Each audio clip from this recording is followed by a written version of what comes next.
Good morning, good afternoon, good evening, wherever you are in the world. It is Dr. Jan Fortman with Relationship Matters TV. I hope everyone is having a beautiful, blessed morning, afternoon, or evening. I'm here right outside of Chicago, and we are bracing. We are bracing for cold weather. It's cold to me anyway, but Saturday, I think the high is going to be 9 degrees, and that doesn't take into account the wind chill. Well, let's talk about what's going on in my world of relationships. Of course, I don't have a good relationship with the weather, especially in the wintertime. And when we talk about relationship and relationship matters, I always say there are all kinds of relationships. Now, if you are having difficulty navigating any of your relationships, your personal relationships, or your professional relationships, I am here for you. I am a relationship communications coach. I have clients who feel that they want to improve their relationships in the corporate world, in their personal relationships. I am here for you. All you have to do is just give me a call, or you can always just message me at, let's see, where can you send anything you want to me? You can send it right here to Dr. Jan at drjanisfortman.com. That is Dr. Jan at drjanisfortman.com. What I offer is a free, and I'm not going to say discovery call. I'll just say, I would say just a get to know you call. And also just to see the issues that you might be having, or just to have a conversation. And if you feel as though you would like to work with me, I'd love it. But if I feel that you need to talk with someone else, then I definitely will refer you. So remember, for any relationship challenges that you have that you would like to discuss with me, just email me at drjan at drjanisfortman.com. All righty. So now, let's get to what this episode is all about. I have a guest, and her name is Dianne Burgess. Let me tell you about Dianne. She is a financial marketing expert. And what she does, she shares her passion for educating people on life insurance. And she emphasizes the importance of generational wealth. She highlighted, she is going to highlight the historical significance of insurance companies. And a lot of us think death insurance, but no, she is going to tell us some other ways about our relationship with financial products. And you know what she's going to do? She's going to give us the rules of the money game. We all want to know about the money game. And we all want to live without fear of being stressed about that, our personal and our financial. Where did I get that word from? From our professional and our financial future.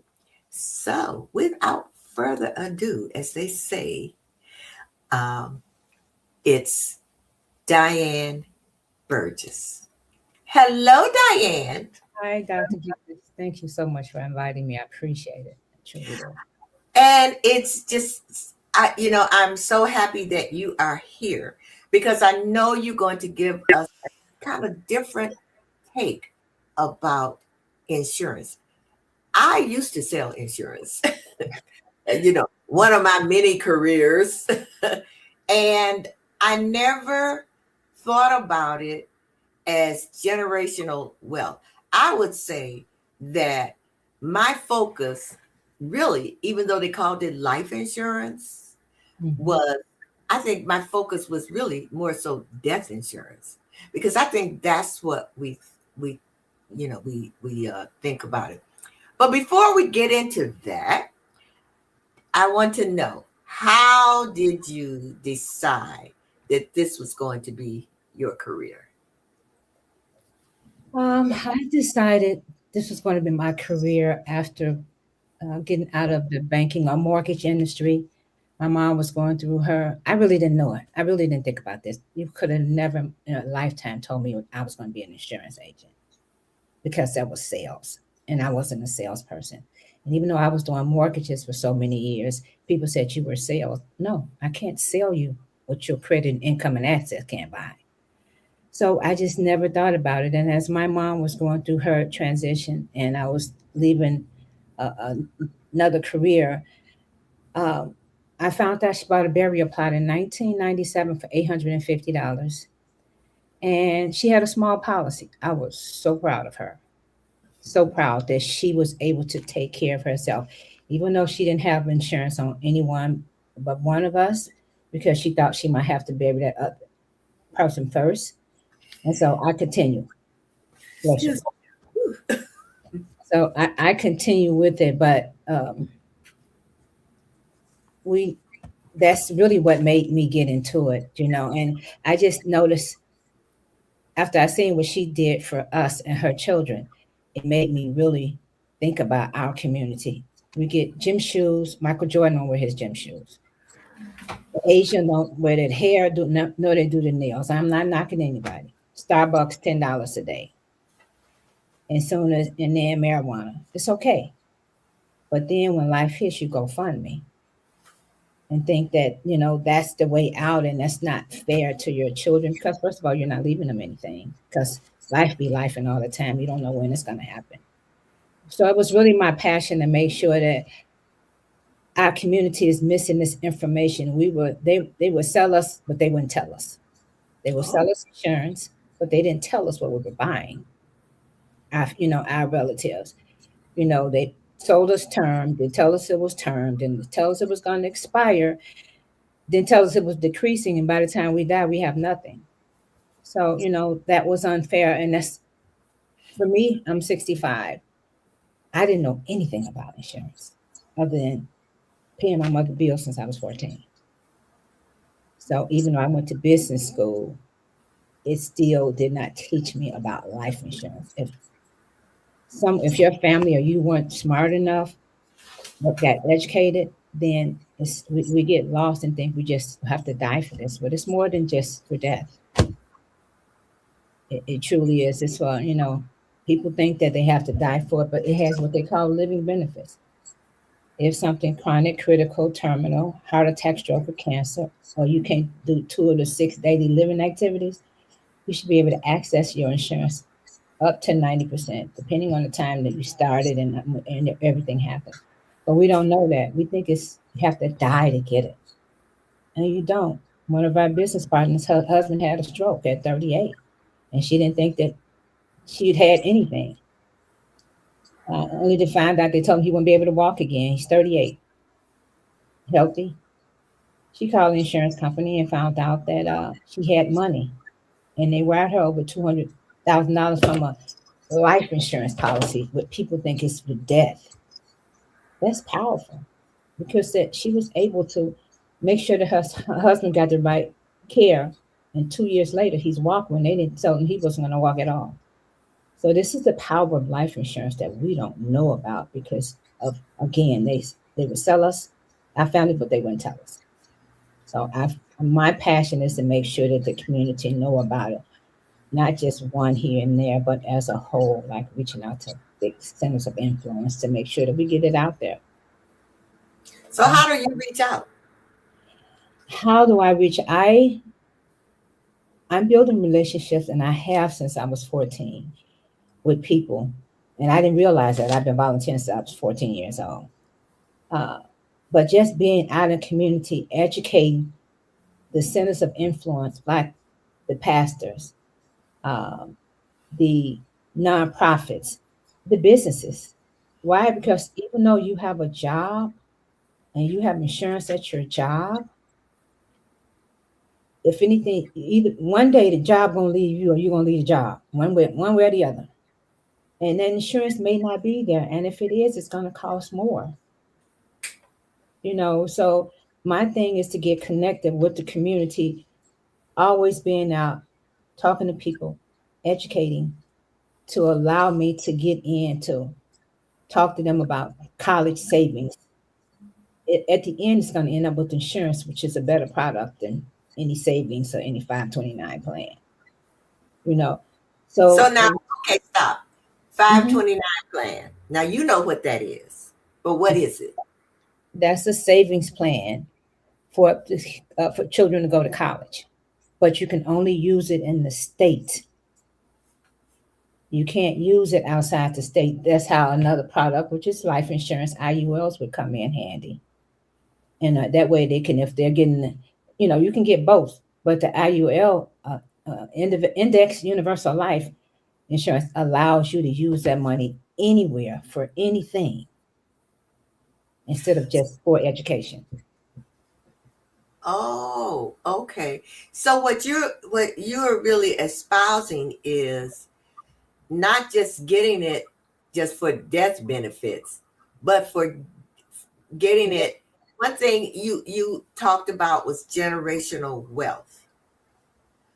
So it's kind of explain how you use insurance, or I don't know if we want to call it life insurance or just insurance, but how does that coincide with generational wealth? Unless you die and leave a whole lot of money to kids or, you know.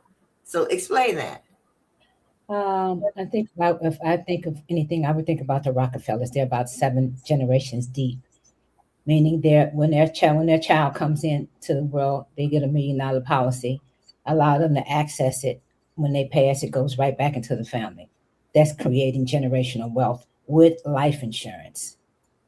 We just have to know how to utilize it. So that was the generational wealth. So there's seven generations deep. So it Mhm. always goes back into the trust. So that's how generational wealth is one way of creating generational wealth. but the most part is through life insurance.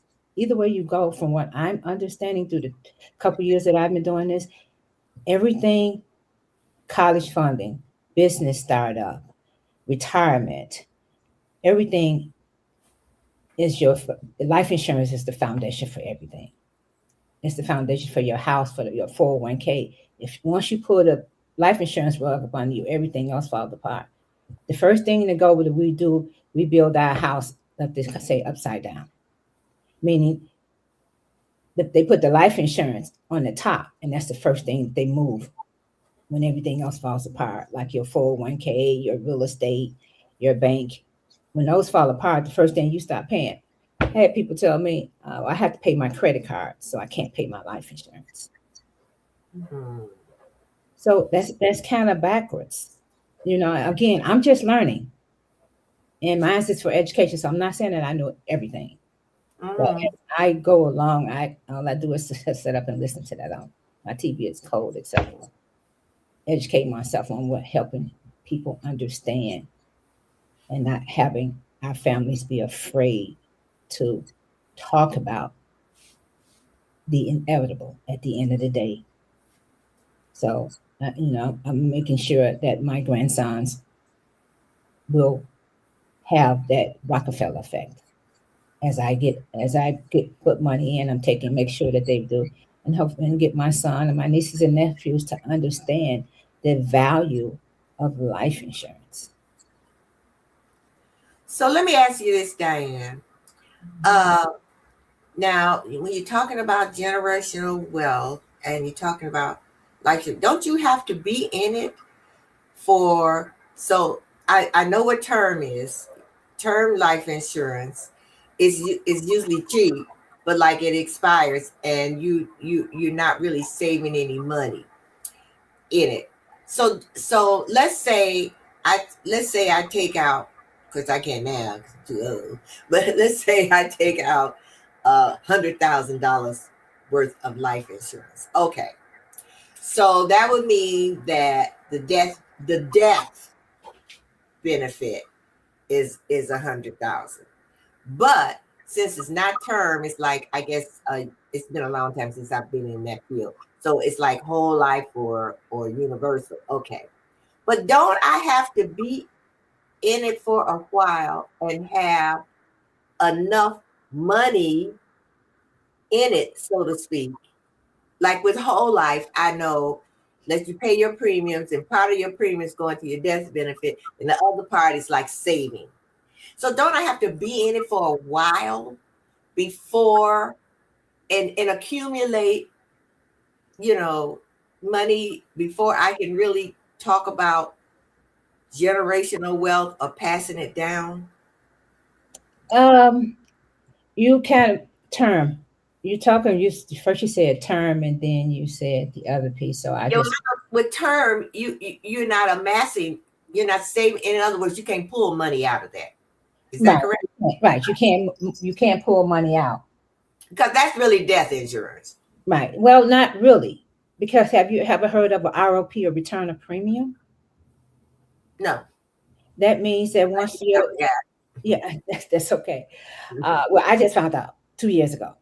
So that means that if you have this 30-year policy, and you pay extra money, you can get a return of premium. Meaning after your 30 years, if you have not utilized that money, you can get it back.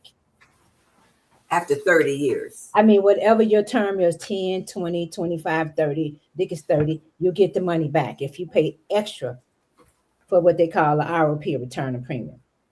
So, but you're not that's the only, far as cash value, yeah, if you get it Yeah, that cash way. value, that's what I meant. Right. Yeah. So yeah, that's the only way. Other than that, if it expires, you don't have it anymore. And there's nothing wrong with it. Depends on your age. Because someone young with children, what is $100,000 going to do? What is the $25,000 going to do on all four you and all four of your kids? If anything happened to you, that's just enough money to bury. Okay, you need, as the someone with young children, you need 20 to 30 years of a lot of money instead of a little. Because if you, like I said, she got over $200,000. What if your policy only 200,000? What if your policy 20,000? You don't have anything, you know. So someone young needs a term because you have more. If you got living benefits in this $750,000 term as a 32-year-old man with the 1 year old and the 5 year old, if anything happens that you get those chronic critical or terminal or an accident where you can't do 2 of the 6 daily living activities, you have more money, up to 90% of that, anywhere from 20 to 90%.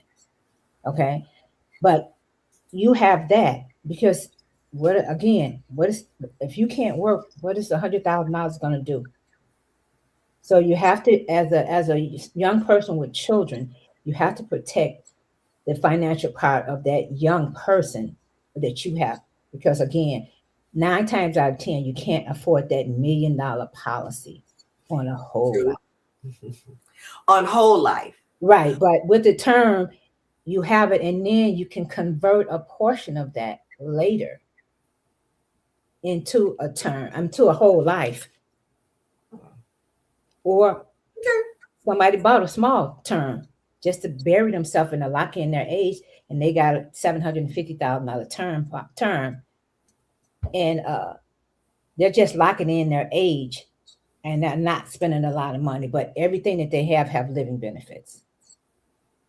So that makes a difference. So it's nothing wrong with term, especially if you have children. And again, you're not a Rockefeller. So I'm pretty sure you can't afford $1 million whole life. Okay. So So yeah. look, you answered this one question. Okay, so it's got a text, but you answered the question. It said, the text was, "What is the best age?" Oh no, what is the best age for young adults to start getting life insurance? You didn't answer that one. Yeah, I didn't read Uh, it. the best age is for the parents to start off when they're born, at least 14 days. That's the best one. Yeah, because you're locking in the age and the health right then and there. If something happens, life is gonna life. If something happens 2 years later where your child has leukemia, look what you have. You have that policy. So, and now you can really work with something, and you don't lose all this income. So you have to really think about, you think about your child. And then when you get separated and now this 18 or 21, you're on your own, you're still locking in your age. Right, because because it was bought when you were like 14 days old or whatever. So it was really, really cheap to buy that big amount. And guess what? And if the parents, I found this out, if the parents have did you know that you can pay your insurance? Well, you probably know it. Insurance off in 10 years. You don't have to take this $50,000 and pay it off to 121. You can take your income tax check and pay every year when you get it. And at 10 years, you do a 10 pay or 20 pay, you finish with your child's life insurance. And you're not passing it on. So there's a lot of things that we didn't know. So you paid and you paid for it. So now it's there. And can you get that money? Yeah, it's still there. If you paid it off in that whole life policy, whole life permanent is what we're talking about. Whole life permanent. That's the one that you can get that money. But again, it's paid and it's just accumulating after that. The biggest thing is that you don't have to pass this. I don't plan on passing my policies down to my son to take over. Yeah. We have him giving them policies at 10-year-old and 15 years old, and they're done. Okay. It's just collecting and not anything else. As my life changes for the better financially, and here's now you know that you can go put your kid in the IUL. You have to stop thinking of life. We have to stop thinking of life. The IUL. In the index universal life. Okay. So that's when it comes to permanent, it's whole life, universal life, and index universal life. Those are the 3 permanent policies. Okay. So yeah, that's my take on term. If you're young, children, you need it. I had someone young bought a $20,000 policy for $18 a month. She got $200,000. She wanted something and she didn't want a little. So that means she has a little time that she can get some more insurance, but she only paying $18 a month for a 20-year term Mhm. with living benefits. So that means she has some money if anything, she has something, and it's not $25,000. So when Oh, you're 20, you need to get a little more money just in case, or that's it. okay. Okay, so another question came in. Oh, why? Okay. Why should a young adult who is single get life insurance? But they kind of answered that Nah, because life be lifing. That young girl on the bus at 27 did not know that man was going to burn her. You never know what's going to happen. Bridges fall down on us, the airplanes falling out. You can't tell when it's your time. You can't tell when you're going to get sick. We go to the doctor all the time, and next thing you know, you're going back again. They done found something. I've been here a year ago. So life be lifing because you're locking in your age and your health. That's why you should get it as early as possible. A lot of you guys are out there, you're influencers, young, Generation XYZ, you influencers. You get your money through Zelle, Venmo, and Cash App. Where's your retirement plan? Where's your life insurance? If you okay, get sick, you got no money. Excuse okay, being honest, you got nothing. Except you're gonna be home with somebody else, or you're gonna have somebody else to live with you. Secure yeah. yourself. Okay, so here's another one that keep popping up. How much insurance is usually needed to achieve your major goals? That depends on what your insurability is. I mean, how much debt that you I mean, that's how much do you need? What's your insurability? We use what they call a dime, DIME. We look to find out what your insurability is. D is for debt and death. How much debt do you have, and how do you want to leave here? You want to be fried? Sorry, being blunt. Or you want to go in the ground? You would want a big hoopla. The income part, the income is going to say how much. If you have children, a 2-year old, maybe you need 10 years worth of income. You know, because if that child is one, or maybe you use 30 years worth of income, or that depends on the age of that child or whoever you're taking care of, how many income. And if you're by yourself, how much income would you need to get on your feet? Mm, Okay, the M is for mortgage. Maybe you have a mortgage, and it depends on how many years you have to pay for that. That's totally separate from your debt at the top because it's your mortgage is separate. mm, okay. The E is for everything else, maybe education, everything else. Maybe you're taking care of somebody else. Maybe you want to pay for your kids. Is whatever. So you take that, and that says what your insurable needs is, and that's how we base on how much income, how much you need, or how much what your insurable needs are. Now you taught me something. Like I said, it's been I don't know, maybe 30 years, I guess, since I've sold insurance. But I always thought insurability had to do with your health. So maybe not maybe, but things have changed. So in the since I was in it, because when we would talk about insurability, it was like, okay, are you healthy? Uh, so because if you're sick, so to speak, you can only get this much, or depending on So in other words, we never talked about income, mortgage, any of that.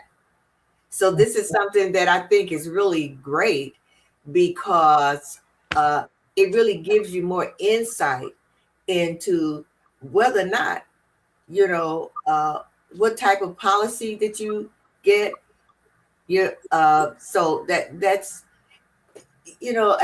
I'm just running things through my mind. So that's why I'm kind of hesitant about saying things, because it really gives me a lot of thought, because when I bought insurance, my whole thing was it's for burial, Mhm. and then it's to leave, my son money, after I'm gone. Although, uh, now that I've gotten older, it's like, like, okay, so why would you wait until you die to leave somebody something if you have cash in it? Because with that cash that's in it, like you say, you can start with that generational wealth.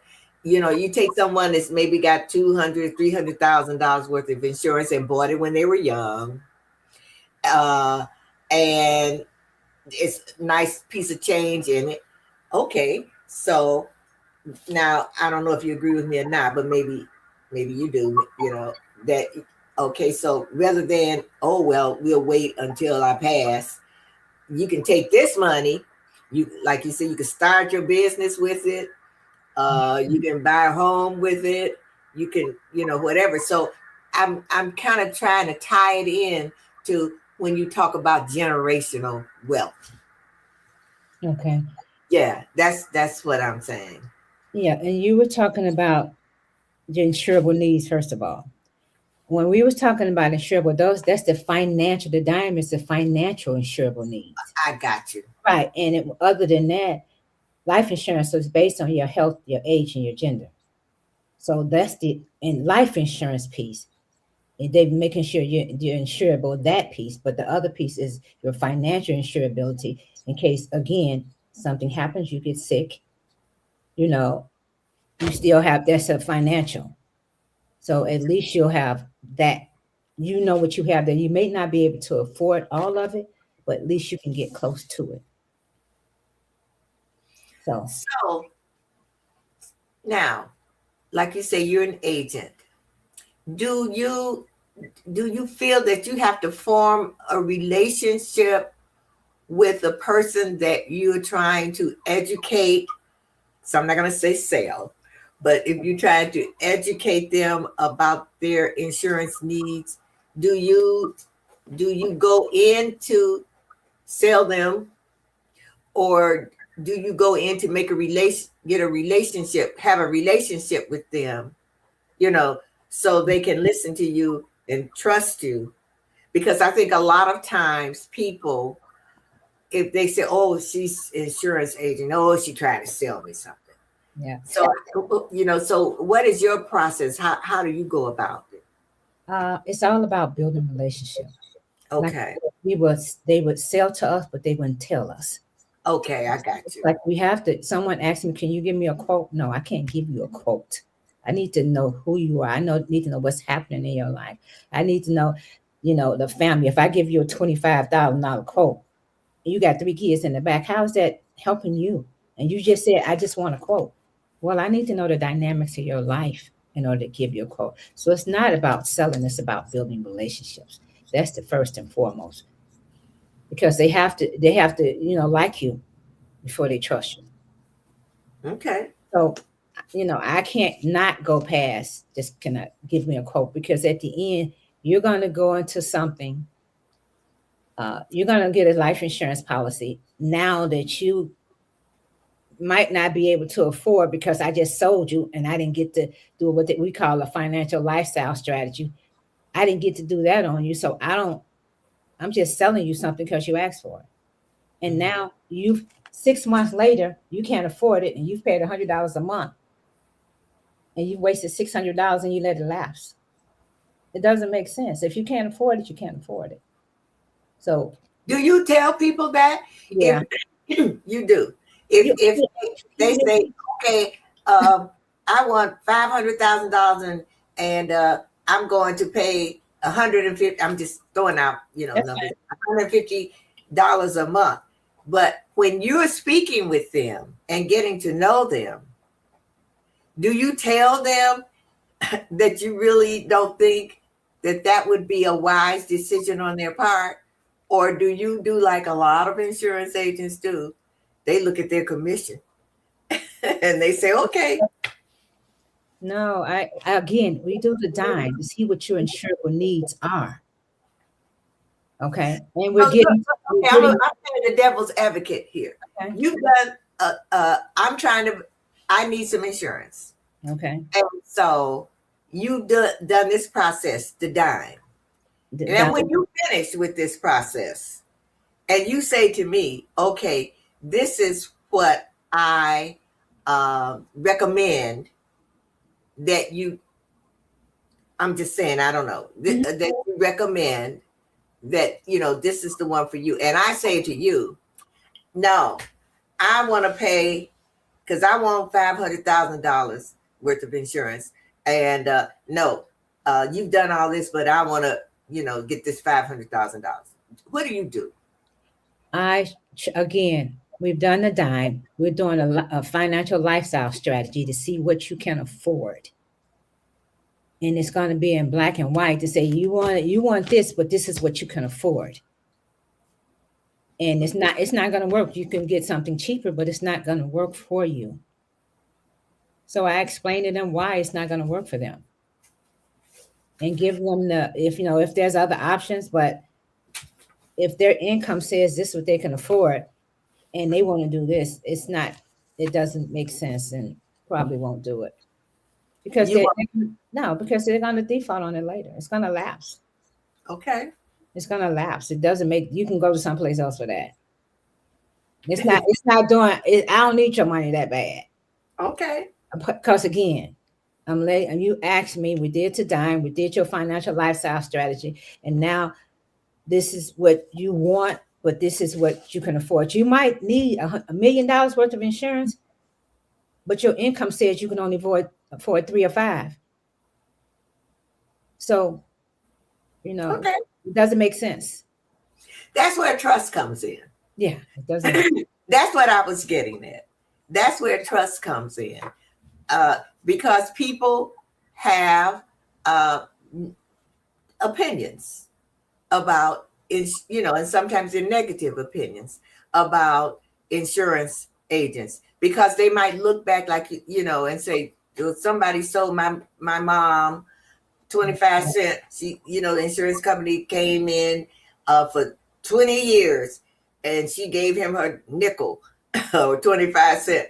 And then now she's passed and we look and it's only $300 worth of insurance. Well, she's paid almost, what I'm saying. Mhm. Right, Yeah. right. So what I'm getting at is trust is very important. And I like that, what you're saying, rather than just going in and being a salesperson, Yes. that you, excuse me, that you do go in and you do what's best for the person, the future client. So wait a minute, my phone is like, okay. This one says, what is the most receptive age group in terms of receiving insurance? In other words, who is it easier to convince that they really need? What age group? Uh, 20s, and I would say 20s and 30s because they think that they don't need it, and they don't think about death. They don't think about getting sick. They don't think about that. Even when they have children, they still don't think about it. It's not That's important. the easiest group to sell to. I'm sorry, that's the hardest group to sell. I'm That, sorry. yeah, Listen, because I was going, ooh, wait. the easiest group there's really to me not an easy group to sell to. Uh,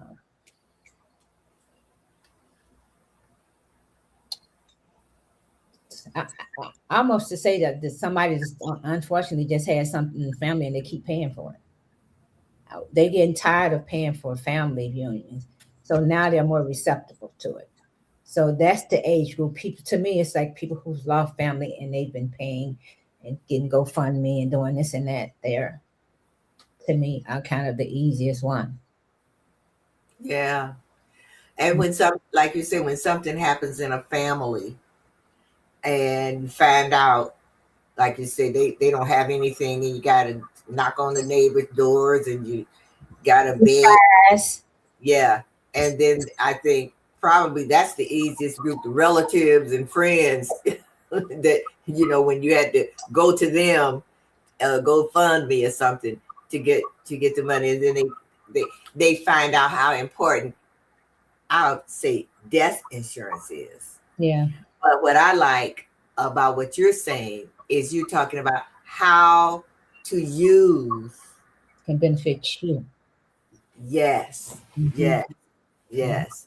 Now, so do you um do workshops or anything like that where you get people together and talk to them about how they could use insurance for wealth, so to speak?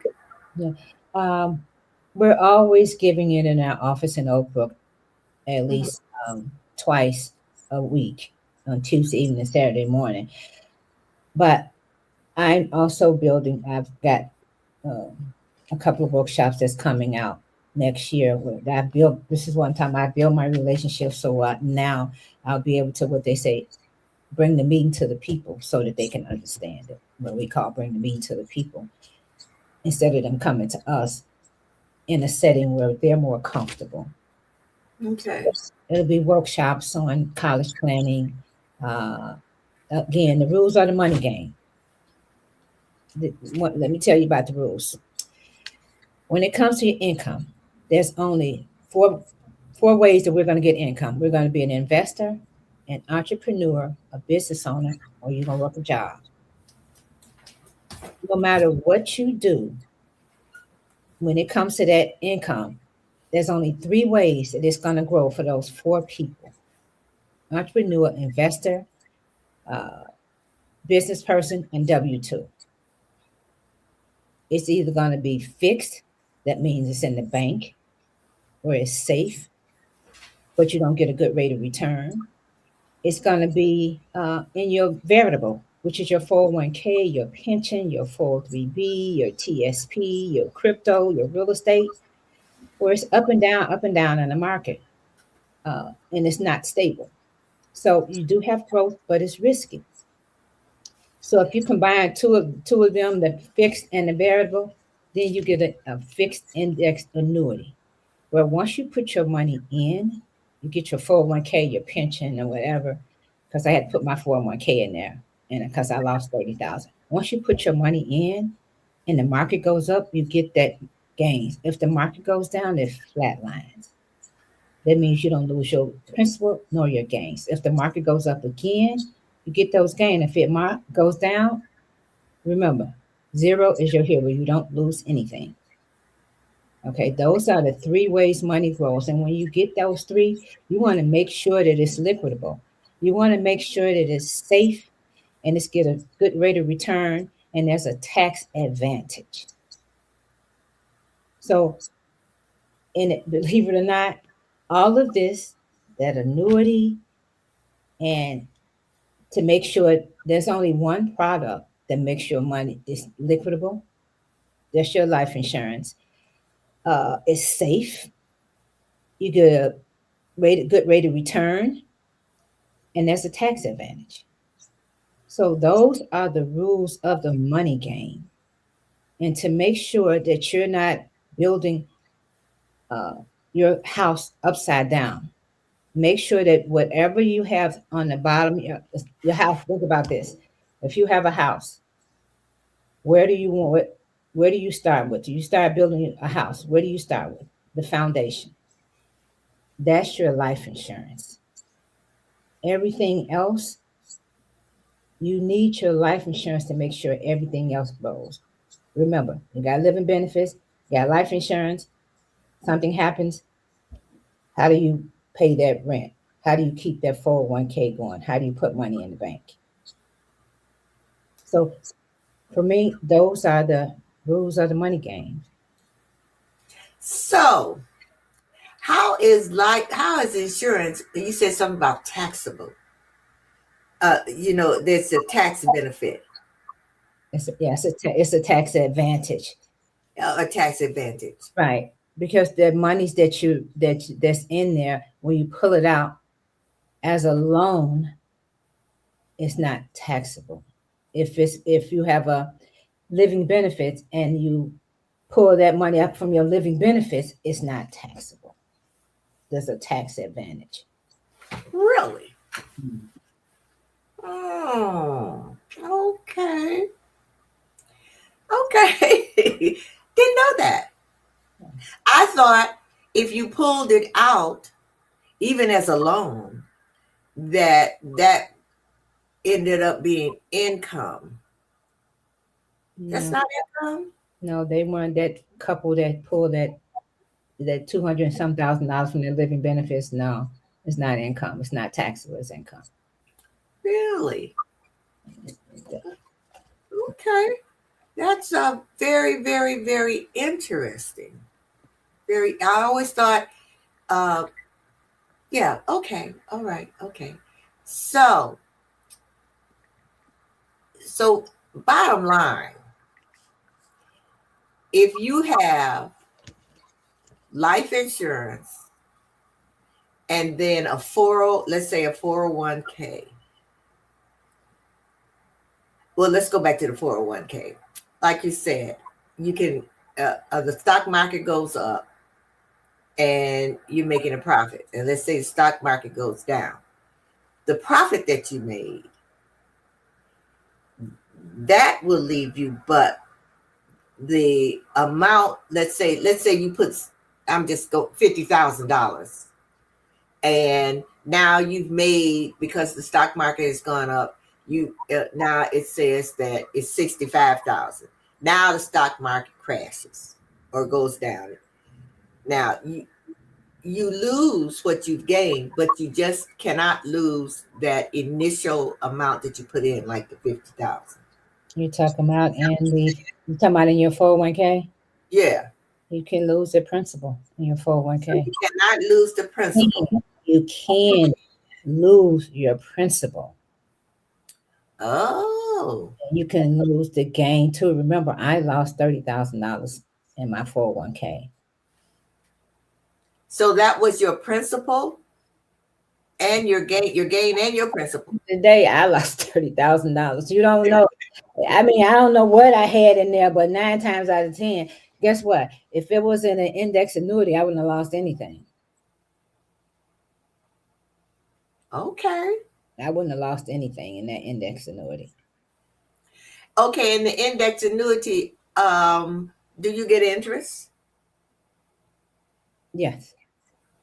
Your interest is growing. You can put a lump sum of money in there and borrow against that, and your principal will still be growing. Never knew that. Yeah, a lot of, like I said, a lot of these uh, XYZs, influencers, all of that, they need to think about their retirement right now. Because if they don't think about their retirement right now, they're good to be our age at 65 years old and trying to figure out what the hell is going on. Because, they already talking about Social Security may not be here. They need Yeah. to think about putting their money in there now, saving that instead of keep paying Mike $300 for his damn gym shoes that he don't even wear. Yeah. Okay? And think about putting that $300 for your children to make sure that they understand what we're doing now. Because if we don't do anything now, the alphas and the beta babies gonna be like like us. And then the one special XYZ that not paying, thinking life insurance is not. I'm gonna wait till I get 60. No. No. Mm-mm. You Mm-mm. get sick before 60. And when you lose your income, you lose almost everything. You have to live with somebody. They have to live with you. And then if you have children and you can't work now your babies. Uh, Yeah. We have one insurance company called Foresters. They're a nonprofit. They've been out here 151 years. 151 years. No one ever told us about that. Oh wow. Nonprofit. Nonprofit. They're for profit in Canada, but they're non for profit in some of the states in the United States. They have an orphan policy. Mom, dad, kids, everybody have their own policy. God forbid mom and or dad go and don't come back. They pay child support up to $900 per month per child. Do you Really? know this? And they give them scholarship for college. All scholarships. But do you know how this could have helped our families? Because a lot of our children are in the system because the families could not afford to take care of them. Mm-hmm. Mm-hmm. Okay, so could you imagine getting $300-400 for one child, even nine? So that's something that's out there that we don't know that exists that could really save our the next generation because you don't know what's going on. I have, as an owner, I have $3,400 to give back to the community. They shut down a section of Disney on Ice just to have us bring our family members. They call it free. They call it volunteer, but they're nonprofit, so they give back to back to the community. Now that's something that, like you said, I've never heard of that. That's something that really, when you talk about educating our community, that's something that's really, really needed. Wow. It So, is. so, so Dianne, if people want to get in contact with you, I am going to show this. You are on LinkedIn, and I would encourage everyone out there who is on LinkedIn. You just have to type. Actually, all you have to do is type now for people who are on video. They can see the link. But for people who are audio only, all you have to really do is just go in the search bar and type in Dianne Burgess, and that's Dianne Burgess.